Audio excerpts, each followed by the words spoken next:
Hey, witches, hold on tight to your goat because it is Wednesday and it is time for the Witches Movie Coven. Yes, witches, real witches talking about witches in movies. That and one wayward cat. So we're going to go. Hi, I am Patti Negri. I am one of your hosts. You might know me from my regular podcast, The Witching Hour, or from my regular appearances on Ghost Adventures, or from right here, the Witches Movie Coven, my school, University Magicus. But let me introduce you, or have them introduce themselves, to my beautiful co-host. Let's start with beautiful Courtney this week. That's me, Courtney Buckley. I'm Ghostbait on Scared and Alone, and I love being a part of this coven. So here I am on this Wednesday. I just finished watching this week's movie, so I have some opinions as usual. Mm-hmm. Will there be hexing tonight? My shirt. I don't know if you can check this out. This is my new mystery control shirt. On the back, it says "Don't make me hex you," and maybe I'll show you later. We would love. So we'll see. Thank you, Richard-Lael. I am Richard-Lael. Richard-Lael is one name, not two. If I were just Richard, I would be a. That's right. I am known as the gentleman psychic. I used to be a psychic and a small, but I gained some weight. So psychic and medium. I am here in New Orleans. You can find me a little bit of everywhere. I am sometimes at University Magicus. I am on occasion. I'm on a podcast here or there. You can also find me at Sometimes Scared and Alone. You can find me a little bit of everywhere. I'm really easy to find. I'm just the gentleman psychic, where all gentleman psychics are sold. Thank you very much. Our fair-haired Jason Mankey. So you say fair hair, that could be Heather too, right? So you never know. I'm a Llewellyn author. This is my latest book, which will be out in May. High Priest, a biography of Raymond Buckland. It's my 10th book. I write a lot and I travel a lot. Next week with Heather, I will be in Minneapolis at Pagonicon. I'm very excited about that. Beautiful. Thank you very much. And speaking of Heather, moving to Heather Greene. Hi, I am Heather Greene. I am the author of Lights, Camera, Witchcraft. I actually have it right here. It is a critical history of witches and witchcraft in American film and television. I am also a journalist covering all things occult, as well as an editor at Llewellyn Worldwide, the same place that has published Jason's 10th book, and I believe all of them, or close to all of them. So I am not his editor, but I am an editor for many other wonderful authors, one of which is whose book is coming out soon. Patti? Yes, Dollcraft, A Witch's Guide to Puppet Magic and Haunted Dolls. I am so excited about this book, and I'm so excited about my beautiful foreword by Heather herself, and she is my editor, and that I'm with Llewellyn is literally a dream come true for me. So it'll be released in the first week of June. You actually can pre-order it already, and I am giddy as a schoolgirl. Me too. Yeah. So this week's movie, Horror Hotel, black and white, 1960. I hope you all watched it under the covers. Maybe I did. But just in case you didn't watch it by some weird chance, Richard-Lael, do you have an unbiased synopsis of this beautiful film? And how? Yay, best part of the show.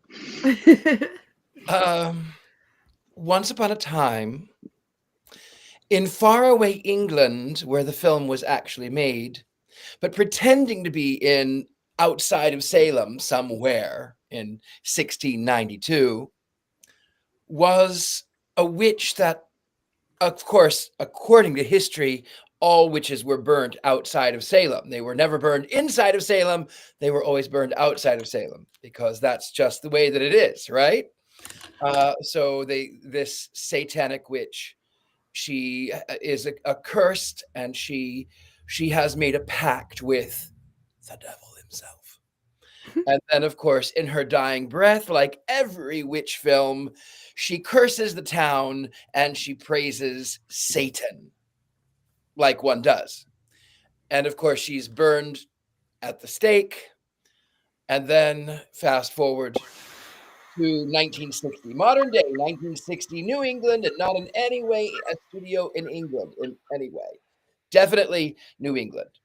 A college professor, Christopher Lee, is teaching about witchcraft and, of course, about the burning times that absolutely 100% was historically accurate, and any professor would know that. Anyway, burning times,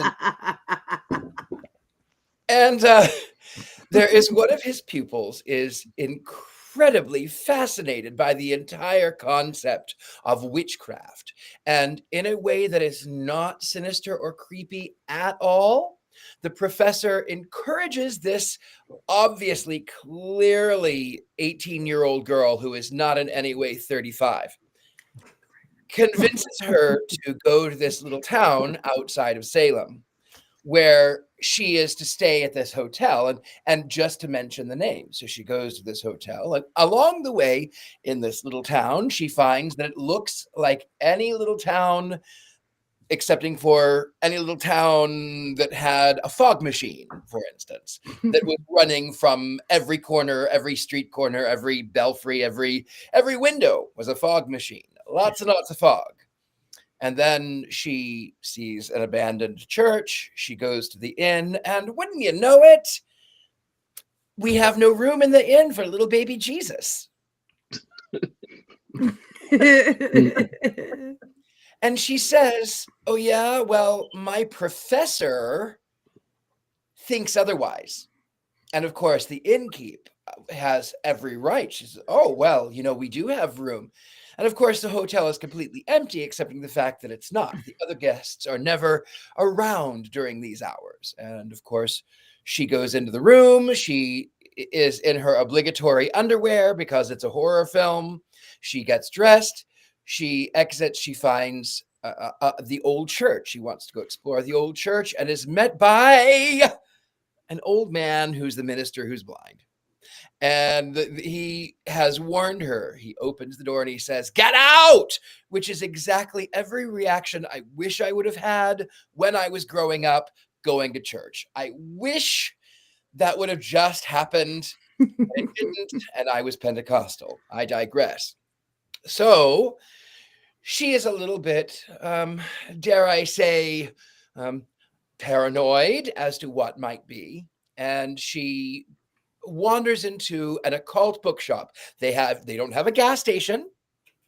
They don't have any other buildings but a bookstore, a church, and this hotel. But they have a bookstore, and it's an occult bookstore. So she wanders in and she borrows a book from the woman who turns out to be the granddaughter of the old minister. She goes back into her room and she starts hearing from beneath the floorboards chantings, which is great. Lots of chantings, which is impossible because, oh, well, the floorboards are filled in and there's nothing underground, nothing at all, nothing underground at all. Pay no attention to the man behind the curtain, in the floor. And then it turns out that she has marked some spaces in the books, and she has found a dead bird, and that is a sign that she's marked by the witches. As it turns out, the witches have made a pact in this town to ouster any signs of Christianity. And dare I say, I understand the sentiment. I was raised Pentecostal. So she ends up by turning up missing. Just happened. She's gone. She didn't heed the warning. Her boyfriend, who is in no way a British actor, he's completely an American actor. He does not sound even slightly British at all, excepting for part of the time. He goes north to find this girl. He meets the lady from the bookshop. As it turns out, she is the next mark on the witches' Sabbath. And long story short, hero, shadows, fog machines, religious man. The boy there was going back up to the town. There was a visit from the actual devil himself, who appeared out of nowhere and then disappeared out of nowhere. The hero goes off to save the girl, gets stabbed in the back by the witches who are trying to kill her. And then he stumbles upon the crosses, which why in the world are there crosses if they're witches and they didn't want crosses? They couldn't even come near. They're not vampires, they're witches. Anyway, so these non-vampire witches somehow burst into flames as he is dying and dragging the cross forward, and then more fog machines, and then 20 minutes of credits. That's about it.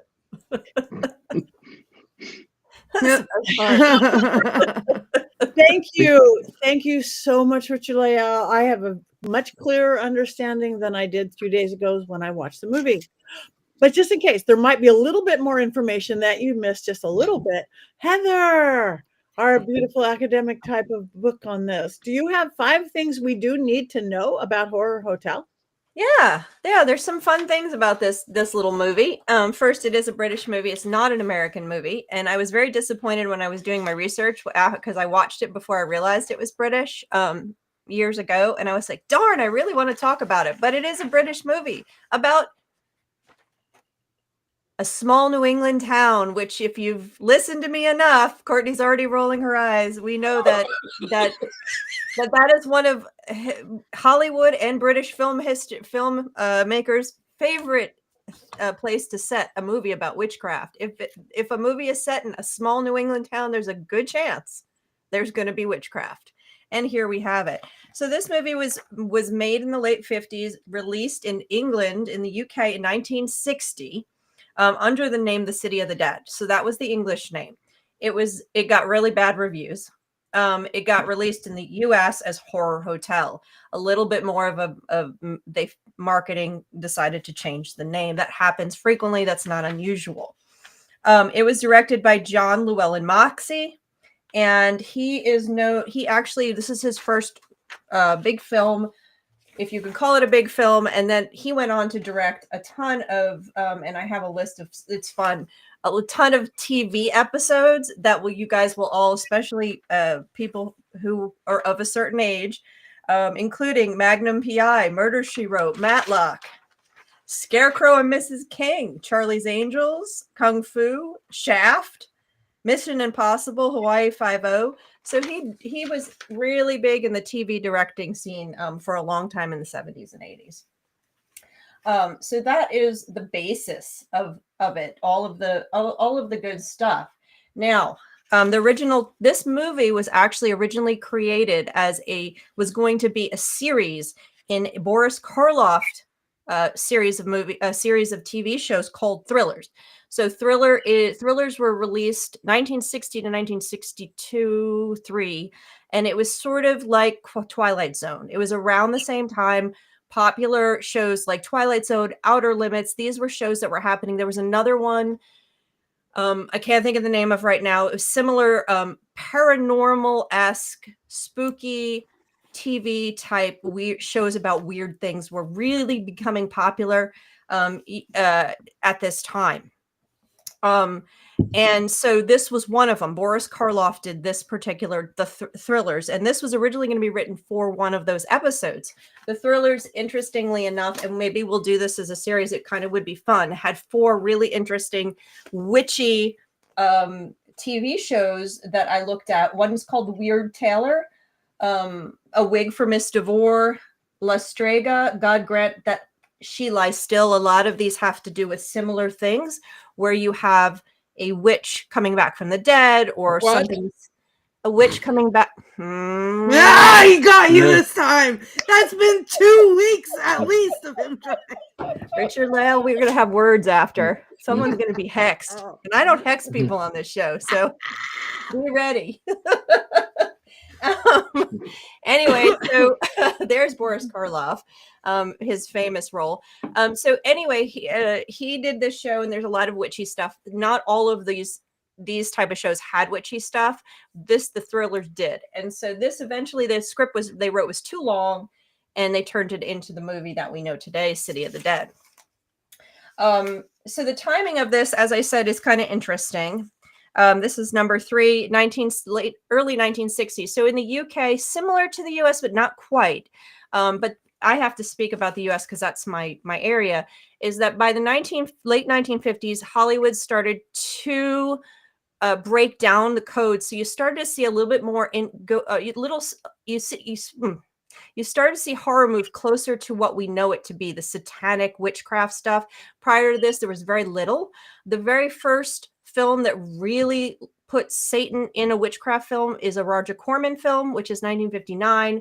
Then you have some of the Twilight Zone stuff, the thriller stuff going on TV. You have another Roger Corman film, and you have some schlock films like Naked Witch, which is a really fun 1961 to watch, and we can do that. And you have a bunch of other similar low budget films. House of Black Death is really fun to watch, 1965. I highly recommend. Which we can also do. So there's a bunch of them, but there's few and far between. This movie really feels like we're getting close to the 1970s. It's not quite the 1970s horror film, but it's getting there. And it's a little early for it, but it's getting there. And this is one of the signs we're moving in that direction. So it's really interesting. And it involves the representation of witchcraft prior to 1969 really wasn't very good, but this one has little pieces in it, although mostly it's what you would expect.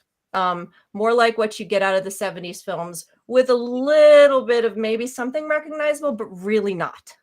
But I think they could have redone this film in the 70s and it would have been successful as well. Just changing the hairstyles and the clothing. So that's it. And the cast, really, there's not many people that are notable. Mostly are British actors. There were a few American actors, Richard-Lael in this. They all had the affected accent, though, that was very prominent during this period of time. But of course, the most notable, and here, hold on, there he is. The most notable actor, of course, Christopher Lee, who we just saw last week in Lord of the Rings. He's in a Wicker Man. Do we have our Wicker Man photo?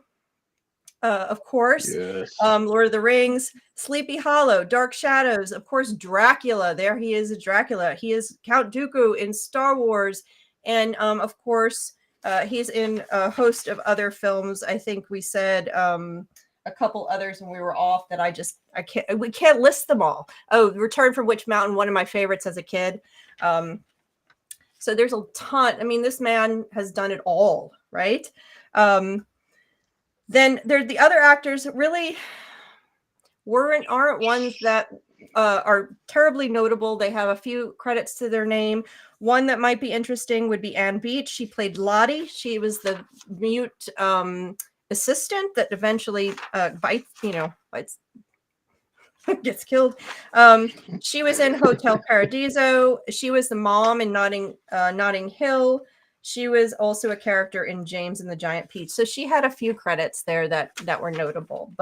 And then number 5, this is something I totally pulled off of Wikipedia. I'm going to just tell you, is that even though this film is something that we probably never heard of, most of you probably never heard of it, it has a legacy. No, there's no musical, Courtney.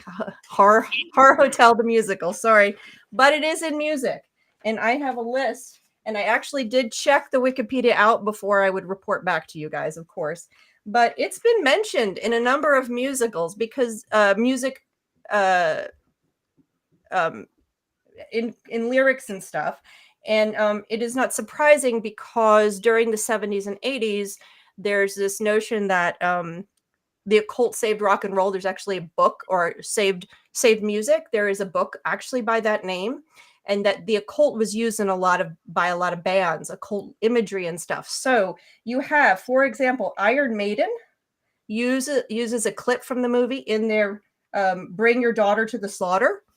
You also have Rob Zombie sampling the line Suspicion, Fear, and Jealousy from Christopher Lee. You have the same thing happening in the Misfits song Horror Hotel. Or no, I'm sorry. They named the song Horror Hotel. You also have clips in Witching Hour, the song by, I think I can't read my own handwriting, in the Moment. King Diamond, clips in Sleepless Nights video, and the punk band UFX uses video clips in the video for their Bitch video, whatever song. So it's used, which I thought was really interesting because it's this little film. It's that also did in the public horribly. domain, though. It is in the public domain, so you Which, can yeah. sample it to use occult stuff, and it's all out there. So that's really interesting. And the one thing I have left to say, if you really didn't get the plot, all you have to do is understand that if Psycho, Rebecca, and Mark of the Witch had a love child, it would be this movie. Psycho, the movie Rebecca, and the movie Mark of the Witch. That is this movie, and I can talk more about that later. Thank you. That is beautiful. All right. Let's There it is. Bring your daughter to the I slaughter. want to sing along to that now because the chorus is go, so Jason. catchy. But we would have to like pay for we'd have to pay for me singing the song because of ASCAP. We would have to pay with our ears, I'm afraid. Also that bring your daughter, sorry. Oh, there we go. That's it.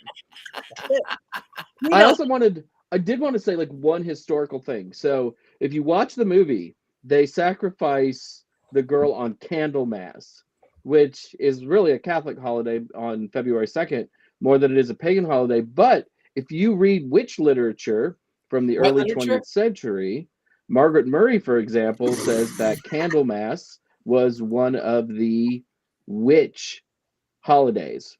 It was not as important as others, but it was a witch holiday. In Gerald Gardner's witchcraft book, Witchcraft Today, he calls the February Sabbath February Eve because the witches would have practiced on January 31st.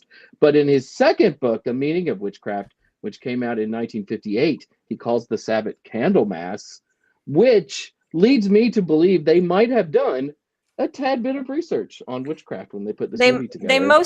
And I think you're absolutely right. I think, and I actually tried to search for that details, and there's a few other things that I couldn't have access to because I don't have full access to the Margaret Herrick Library. But this was right after all of that was coming out and released in the UK. So they absolutely would have had some access to it. And this might be the first instance of that in the UK, at least. So absolutely, I think that's fascinating. Yeah. Thank you. Okay, we'll start. I will start. And I think part of I completely was engrossed in the film. It's the first time I ever saw it. And I watched it. I was literally in the Puget Sound on a Vashon Island, alone on a farm in a farmhouse on an island that doesn't have Uber or Uber Eats, and I didn't have a car.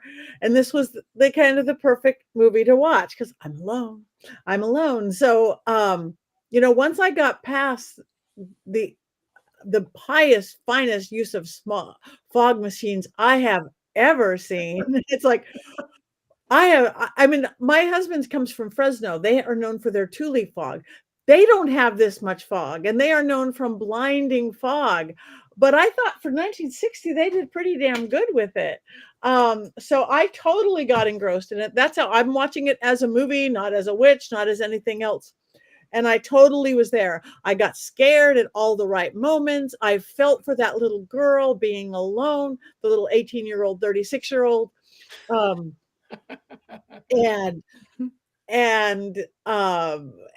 It's just everything about it. Even though this was going back to my early days on the Witches Movie Coven, watching it on my iPhone, under the covers, and I wasn't under the covers, so I didn't wake up my husband. He wasn't there. I was under the covers so that the witches didn't get me. And the fog didn't get me in my Pacific Northwest that I was. But I bought into all of it. I mean, silly movie. It's a horror movie, the kind that I like. Everybody gets knocked off. Where's everybody? The family goes to find her. And I love that late 1950s, 1960s sensibility. How you had cocktail parties, how you dressed. That was just the height of everything. Because my parents were that was my parents. My mom in those 1960s had these weird cocktail parties where everybody carried what we would almost call a briefcase. Everybody had big orbs. I got big orbs. I've got big orbs. I cannot. Wow. Best comment of the night. We need a T-shirt of that. Like, I've got big orbs. I dash definitely- Patty. Oh, no, my dad, I remember, and I think I have it from like 50 years ago. They had these, they were like little suitcases. They looked like half the size of a carry-on. They were portable bars. You would open them up, and one side fit a bottle, and you had your 2 martini glasses, and you had your shaker, and you had your, you measure your thing out, and you had all the little bar tools in one easy, like purse size hand. And that's what I was a kid growing up to. And that's what this movie looked like to me. And it made me so very, very happy. That and the fog machines. That's it. That's all I got. We can talk about witchy stuff later. Courtney hasn't said anything. Yeah. Is anyone sure they want me to? Yes, Because- Oh yes. yes, we are Oh sure. boy. Oh, All right. psycho. Well, let me set the stage then. Obviously, I had never heard of this movie before. And I did what I do every Wednesday, which is I look up where to watch it and then check how many minutes it is, so that I can plan accordingly so I can be finished by the time we're ready to go. So an hour and 19 minutes. Oh, that's my shirt. I'm wearing the sweatshirt version of right now. An hour and 19 minutes, and I was ready to go, and I chose to watch it on YouTube because it was free, and I started it, and the first thing I saw was the chanting of burn the witch, and I thought, great. Here we go. It's my favorite thing that ever happens in every movie, because they were dressed like Puritans, so I knew what was coming, and then it was a small New England town, and I was like, amazing. I'm going to gouge my eyes out about it. Then I kind of liked I did like the set of the town. I thought it was very spooky, and I wish that I could be there, and it would be a great place to have a haunted house. But somehow this movie felt longer than Lord of the Rings last week at an hour and 19 minutes. I felt like I was watching it for one entire eternity. And to me, the best part of the movie was the constant stream of ads on YouTube. So I feel like I was like struggling to pay attention as usual to some of these. And what's so amazing about that is Richard-Lael's entire unbiased synopsis was everything that I retained from it. So I feel like I did a pretty good job as far as, paying attention to it, but it was just not my kind of movie. I think that she was definitely, I don't care if she was actually in her 20s, she looked like she was at least 35. I could not get past that. The lady, the witch lady who was just always standing around. What like lady? This, the Who lady.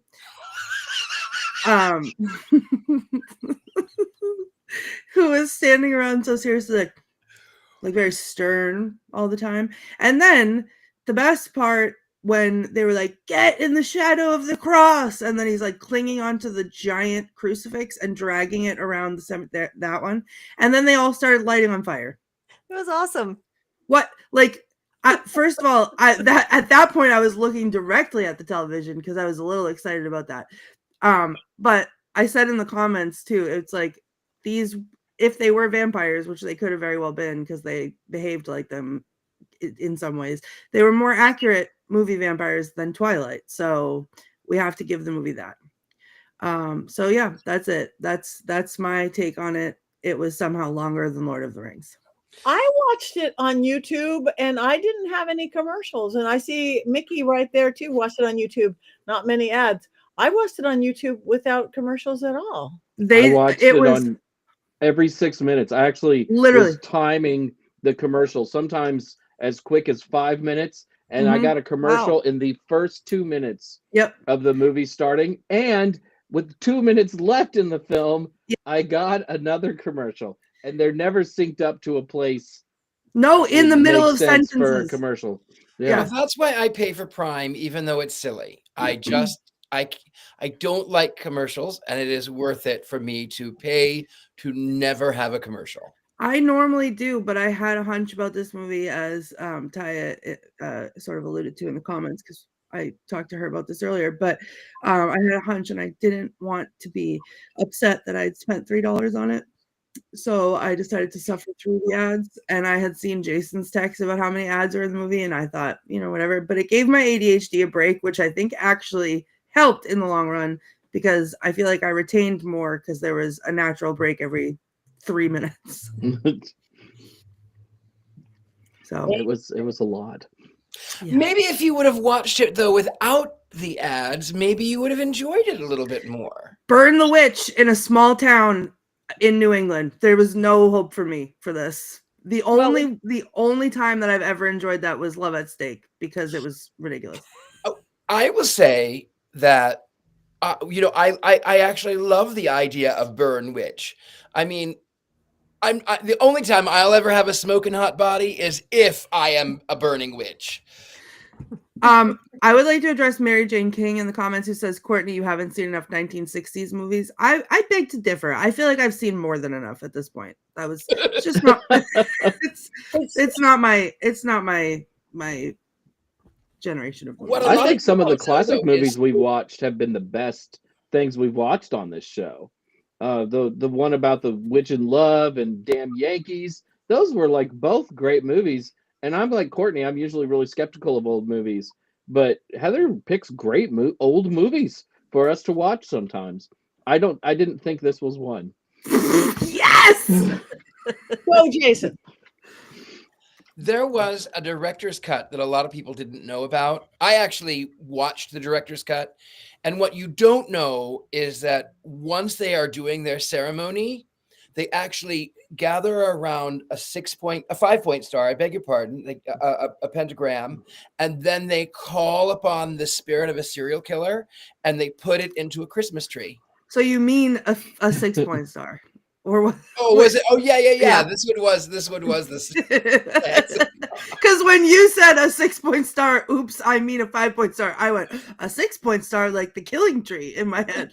Yeah, no. So the Killing Tree is a sequel then to Horror Hotel.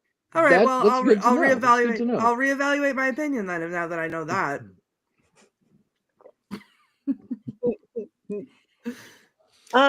Richard-Lael. I liked it. I mean, would I watch it? Yeah, I mean, I have watched it probably 3 or 4 times before.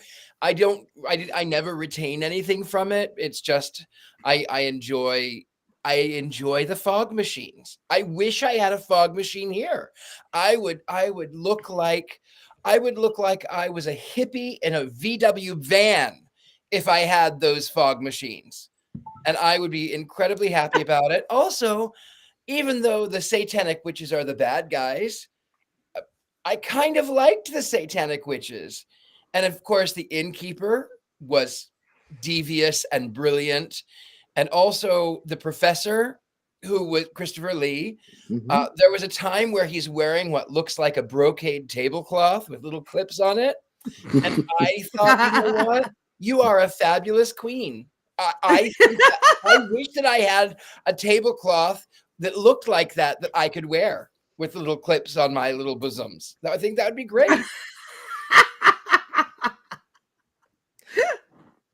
And you know what? Maybe this girl here, maybe she's not in her 20s or 30s. And we have to remember that it is the 60s.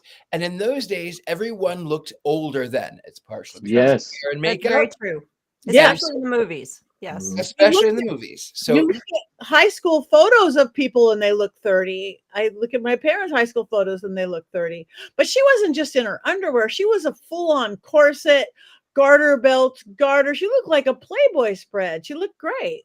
And the funny thing was, as structured as those undergarments were, then she puts on a little, like a little chemise blouse and a little high-waisted skirt. And I went, all of that structure for that blouse?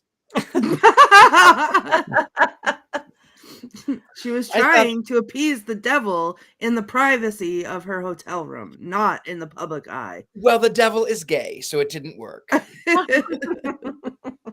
I did like how the movie surprises you, because you think the movie's going to be about her, right? Her character's name is Nan Barlow. You think it's going to be about her, and then she dies 35 minutes into the film, and now the main characters have completely switched, and it's her boyfriend and her brother. Is that right? I think. Yep. But I thought that was like pretty gutsy on the part of the writer and the filmmakers, because you don't usually get that sort of thing in a movie, not even a horror movie. I feel like too that when I was searching for clips, for quotes, which I did not find a lot of because it was not very quotable, but I was like, oh, for the first half of the movie, I was like, my only quote is Nan Barlow, because she said her full name 100 times, Nan Barlow, Nan Barlow, Nan Barlow. And then when she died, I was like, oh, wait, is it almost over? It has to be almost over now. And I checked the time and it was like 40 minutes. And I was like, what else happens? Let me jump in here, because this is the intro. This is what I was getting at a little earlier when I mentioned the love child situation, is that is the setup for Psycho. That's the exact plot of Psycho. And that was one of the biggest groundbreaking elements that shocked people, is that the main character was killed halfway through the movie. And it's not just, interestingly enough, not just the main character Psycho, but it's the same thing. She is going to check something out, winds up at a hotel, winds up getting killed halfway through. In one of the most fantastic film scenes in all of Psycho is probably one of my top 5 films. It's a brilliant film. He is fantastic. Look at that. Oh, just takes my breath away. Anyway, she gets killed, and then there's the scene, of course. Classic. Then the sister is the one who comes in Psycho back to find out she hasn't been around for a while. What happened? Where is she? She's headed to go because she's escaping with money, but it's a different setup, but the concept is the same. The structure of that plot is exactly the same as this. So this gives off that vibe. And when I mentioned Rebecca, another Hitchcock, an earlier Hitchcock film, when Nan Barlow walks into the hotel and this dark woman figure comes down and starts talking and it's real creepy, that's right out of Rebecca. And if you haven't seen Rebecca, it's a brilliant black and white Hitchcock film. I can't remember the year of it. But based on a book, Rebecca de Mornay book, but it has the same feel. This has the feel of a Hitchcock film, which is what I noticed originally. And then I said Mark of the Witch, which is a 1970s film, which exactly that's from Rebecca. Same concept, same fear.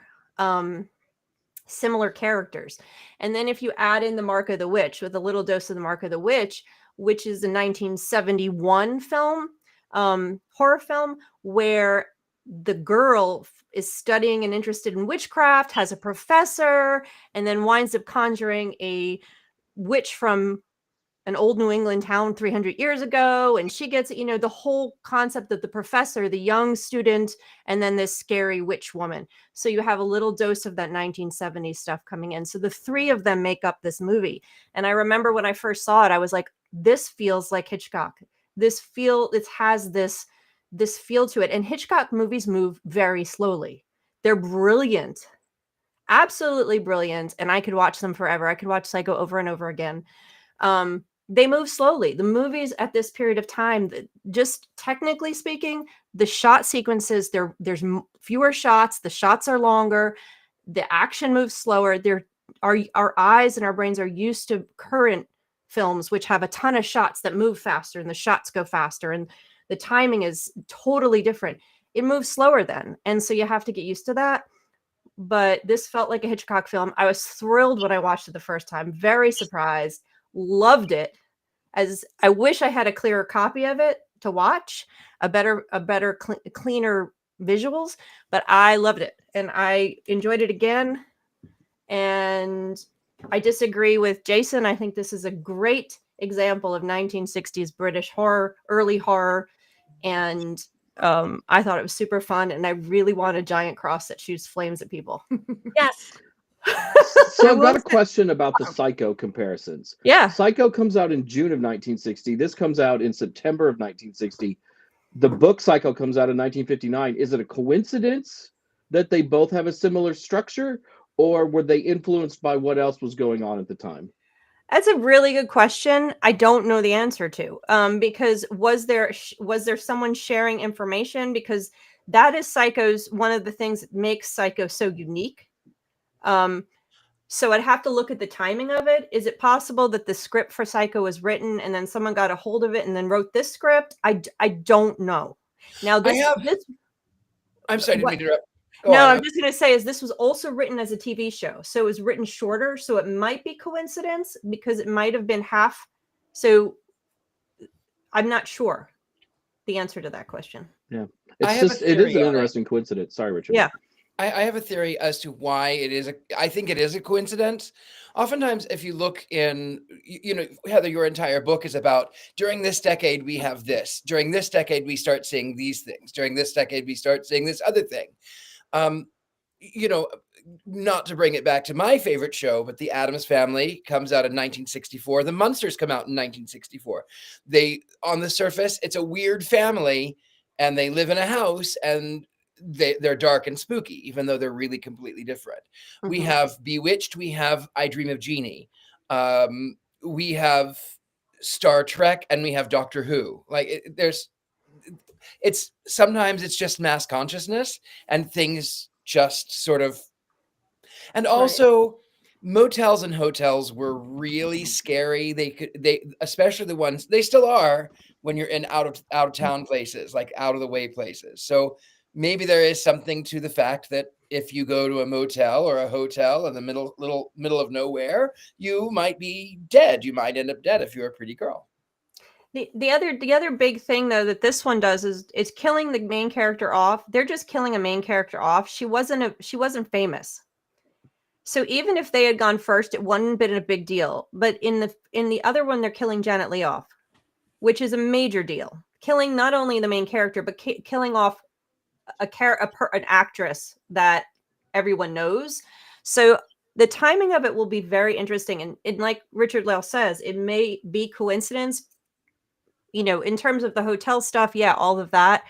But the plot of killing the person off halfway through, that I'd have to look at the timing of the script and see if one saw the other one. Did Hitchcock see this one? Did this one see, or is it truly a coincidence? Which would be pretty amazing. But yeah, I think it's in the ethers. I think it's in that mass consciousness or whatever, because I know from living in Hollywood and being in Hollywood, and people, when we're doing a sizzle roll, we have a pitch, we have a one sheet, and all of a sudden no one's talked about it, but a production company will get 3 of the similar show one sheets at the same time. It wasn't in the news. It wasn't something talked about.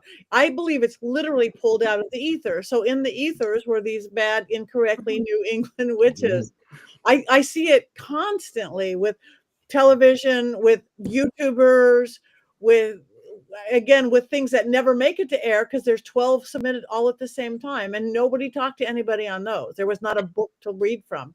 And we see that at Llewellyn too. All of the sudden, my fellow acquisitions editors see all of a sudden we'll get 10 submissions on the same topic. But when we talk about technical stuff, it's a little different. However, this was technically a time when people were starting to push boundaries with storytelling in film too, because you're getting into the 60s. You're in the beatnik era. So even in film, technically, the way they're telling stories, they're going to start to push boundaries. Let's put witches on television. Let's put Satan on television. Let's put these things out there that were never there before. And that would include technically killing a character off halfway through, because nobody ever did it. I think Game of Thrones took that to a new level. I think Game of Thrones just up-leveled that way. Spoiler alerts. They said, let me just hold my beer for a second. When I watched Game of Thrones for the first time, my aunt had been pestering me to watch it, and her favorite activity was after every episode I watched to be like, who's your favorite character? Well, now who's your favorite character? Well, who's your favorite character? And then I'd pick someone and she'd be like, Can I just be honest? We're in the last season right now, revisiting it, watching first time with my son, and we're doing the same thing. So who's your favorite character? Yeah. How do you like him? Who do you think's gonna survive? I can't wait. I literally I've been debating what is the right age to show it to Nathan, because I know he'd love it, but it's not yet. I'm thinking at least 18, but I'm hanging on and waiting for that moment so that he can watch it and I can watch him, and then be like, what do you think is gonna happen? Oh, do you like that guy? No. And Well, I can't. Yeah. I watched Game of Thrones with my wife who had not read the books yet. So when I knew something terrible was going to happen, sometimes I would just stare at her and not watch the show because I wanted to see her reaction to what was going to happen. And she never disappointed me. No, it's not disappointing watching somebody watch the show. We're Yeah. on season 8. We just finished episode 3. And if you know which episode it is, there was a lot of screaming in the house last night. Mhm. But yes, they up-leveled to kill the character off. But Oh, I still can't hear Reigns of Castamere without yes. losing my mind. Okay, back to Horror Hotel, everybody. As we're moving through time, does anybody have anything else that they want to say that we haven't said yet before we move Oh, to quotes? I Yeah. do. Yes. So I will give it that I liked the ambiance, especially because when they were going into the hatch and crawling down into the basement, that is what it's like going down into the basement of the John Proctor house, but smaller. So I was like, well, they did get something historically accurate. This is about what it would have looked like at the time. So I did make a note of that. Oh, that's cool. Um, No, and what yeah. is that obligatory? You have to go into the basement when you're alone and a woman and scared. It's the Story of safest my place life. in the house. Yeah, I have been in deep, dark holes before. I'm sure you have. Don't I got big orbs. All right. Courtney, do we have any quotes on this? get excited. I only have 2. Okay. Oh. Yeah, rein in your just adjust One of your them, please, one of expectations. them be burn, witch, burn, witch, burn. Please, It's please, not- please. No, I already said that one, and it's not. One that I thought was a little insightful was they were discussing like witches being tangible thing like versus science or whatever. So he says, I don't even remember who said it, but the guy said, when I look into a microscope, Driscoll, I see bacteria swimming, fighting, existing. That's real. These witches that were persecuted and burned in the 17th century were real too, but they weren't witches. They were pitiful human beings, victims of hysteria. And I was like, oh, great. Now stop saying they burned in the New England town, because they did not. And I didn't like that. And then the one thing that like caught me, and I paused the movie and I wrote it down because I laughed out loud, was when the cop shows up at the hotel and the antique dealer lady, the granddaughter of the preacher, is like telling him about the book, and she hands it to him, and he's looking at it, and he says, treatise on devil worship. I must put this in the report. Like, he was just so excited that he was already writing a report, and I was like, oh, write it down, put it in the report. So I thought that was fun. So those are my 2 quotes. And burn the witch, burn the witch, burn the witch. See, that's my favorite. It's so stupid. I can't like it because it makes me so mad. there was I'm a one hunka burning love. And wasn't there a little repeat when they were driving? How do you get to that town? How do you get to that town? How do you get to that town? That was kind of interesting. I don't remember exactly what they said. Neither Maybe do I, they- because it was Deja not vu. very quotable. Maybe they burned witches in Whitewood, Massachusetts, though. It's just a Maybe they different place. You know? Oh, here we go. Okay. Get ready. Oh, Whitewood, Massachusetts. Come for the witchcraft, stay for the fog. yep. Oh, that's so good. Mm. All about the fog. It's all about the fog. Yep. All about So there is no Whitewood, Massachusetts. It's not on any Also- map, but it Nope. exists. It's a small town outside of Salem. You would never have seen it. And it only Right. has 3 buildings in it. I mean, Sure. It's kind of like Brigadoon. It only Fantastic. appears every 7 years. And what's gonna happen is this is why the people in Salem are crazy about the Bewitched statue, because people watch movies like this and then they come to Salem and then they say, where were the witches burned? And the answer is England, and not Salem or Whitewood, Massachusetts. I'm going to come to Salem next time and go, where is the fog? I need some There. fog. Sometimes there's fog, sometimes there's a lot of it. You can have that. Yeah. But it But should be I all wonder- the time. Was the fog, or was it smoke from burning the witches? See, now you're Ghost- thinking. Ghost smoke. Is that what you're Is ghost suggesting? smoke? No, Mhm. just actual smoke. What does it look like when a body gets burned at the stake? How much smoke is there? It was so the burning people with the crosses was so cheesy and silly though. That broke me at the end. Especially it was you have to get caught in the shadow of the cross at night when there are no Right. shadows. In the fog. That was tough. That was tough. That cost me a whole point in my review of this film. We're getting into your review any second, the Mankey moment. But that burning of that first girl, was that not the sexiest strapped on wet t-shirt dress burning you have ever seen? I mean, give me the Yeah. chains any day of the week, but not the fire. Yeah. Yeah. So I get accused of being flaming all the time. Ba-ba-boom. we I'm a gotta- flaming witch. You're a flaming witch. Flaming. Jason. Well, like Courtney, I checked into the horror hotel via YouTube, and it truly was a viewing experience full of horrors. However, I did learn several lessons while watching Horror Hotel, so I thought I would share those lessons while replicating some of my viewing experience. Before Yes. signing up for any college course, be sure to visit ratemyprofessor.com. Reading this entry for Professor Alan Driscoll, Christopher Lee, would have saved everyone a lot of grief. Professor Driscoll is one part interesting and one part menacing. I also can't help but think he's flirting with me when he speaks to me after class.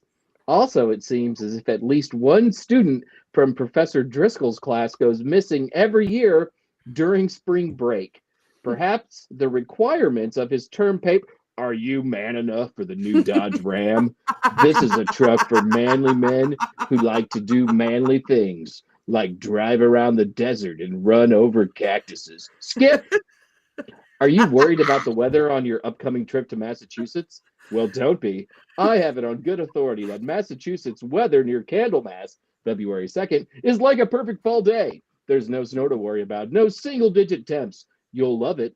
Get over to Whitewood, Massachusetts as soon as you can, and don't forget to bring your swimsuit and swim in all that fog, and a robe to be sacrificed in.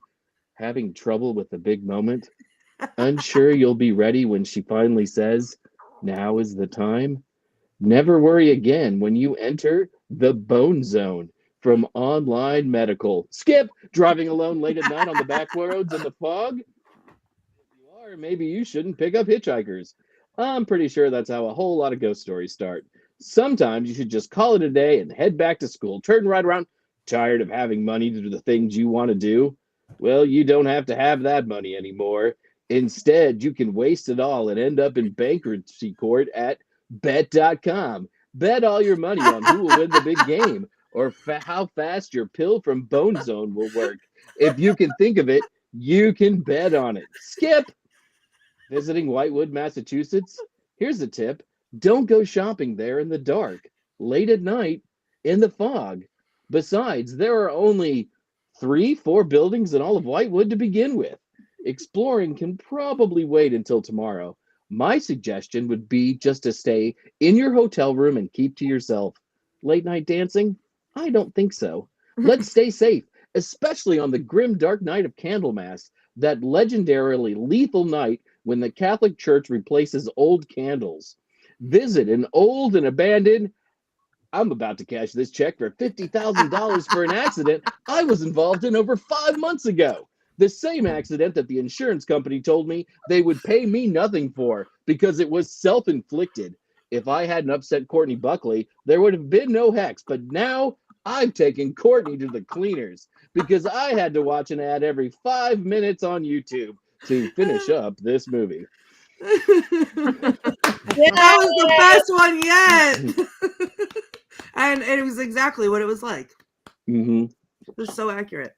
One of the ads I actually quoted, the personal injury ad at the end. I actually quoted it from YouTube up until a point. They did not say Courtney Buckley. I do hex a lot of people. So. Okay. Yes. Well, we have one thing to do next, and that is vote on this fine or not so fine film. Before we get going, wands up. I'm not using a wand. I'm using a hotel bell. Hotel Hotel bell. Hotel bell. If you need anything, ring the bell. Okay, wait. I can Heather up. This is up, by the way. In case you didn't know, this is bells Your up. big orbs are up. My big orb is up. Jason is 3/4 up and Courtney's 3/4 down. Does that cancel each other out? Yes, it does. It's a good That film. makes it like I'm this is almost what it there. does. Yeah, that gives, evens out this way. that evens it out at a half. You even it out. So, okay, you people in the chat room, ceremonial dagger is neutral of Robert. One's up, gay Ryan. One's up, horns up for Calvin. Yes. One's almost up, Tabitha. You're a little like Jason, getting it up, but not quite there. Stilettos are neutral. Okay, we haven't had the second one's down yet, have we? Oh well, No. Court keeps No. around, but no. For a movie that deserved to be lost in the fog of time. Yeah, my bone zone needs another 4 hours. I actually would watch it again on a bigger screen this time, again alone in a farmhouse somewhere. Like Heather, that's the kind of horror film I like. So we got neutral and we got up. So what do we got next week?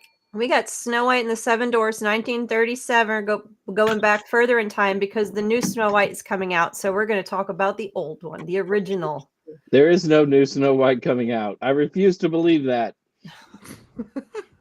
Wow. There's a lot of other Snow Whites, and I'll have a nice list for everybody next week. But we are going back to the original, the OG Snow White, 1937, Disney's animated. So get ready. Is this gonna be one of the oldest movies we've ever done? I'm pretty sure that my spirit witch. What did you just say? Which one?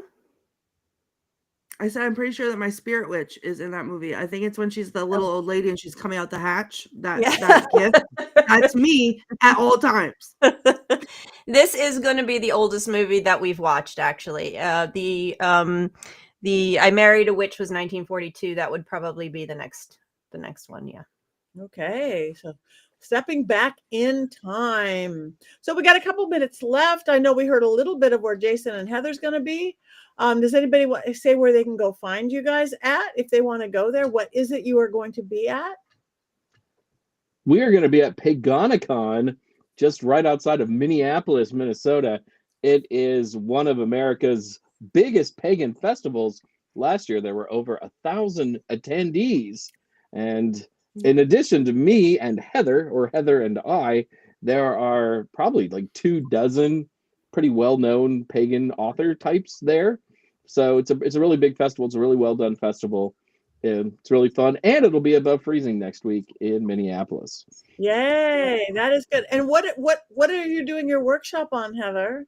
I'm doing a workshop on poppets and poppet making, and then another one on haunted dolls. And I definitely will be having pictures or something up of your book to let them know that where they can find that. But that's what I'm doing. I'm trying to decide which dolls are coming with me right now, Patty. Oh, that must be a very difficult decision because I'm sure they're all raising their hand. I have a suggestion. Take that clown and then leave it there so it stops looking at me. He's been to Beginnicon and he may go again. But he's not. He's coming back. No. I only take Philip with me. I will be in California coming up this weekend. I will be at V. Neil's Vampire Weekend. I'll get to see Patty and Sebastian and Father Sebastian, rather. And then, of course, next year we're still going to Scotland, the Sacred Tours. But that's next year, 2026. So save your pennies if you want to go. Beautiful. So yes, V. Neil's the Vampire Weekend, Vampire Ball. She is the makeup artist who created what? Edward Scissorhands, The Lost Boys, wow. Mrs. Doubtfire. You know her well, much better than I, but this should be pretty cool. Edward Scissorhands, yeah, the Pirates of the Caribbean. I mean, she was on the show and I fangirled real hard and I tried to hold it together and I don't think I was successful, honestly. Yes. Give me a hug for Ryan. There you go. I like this weekend. Sorry. This weekend I will be celebrating Nathan's birthday. He's turning 15. So happy birthday to Nathan. Wow. It's scary. 1 year closer to Game of Thrones. Yeah. Yep. And you're closer. Congratulations. Happy birthday to him. Right. This is great. And I will be with Richard-Lael in Burbank at the Vampire Weekend doing a panel on vampire culture. And I've never even seen a vampire burned under the shadow of a cross, I must say, but we're working on it. Somebody must. So everybody, it is that time. It is 7 o'clock or 10 o'clock, depending on which part of the country you are in. It is time to cackle. 1, 2, 3. Burn the witch! Burn the witch!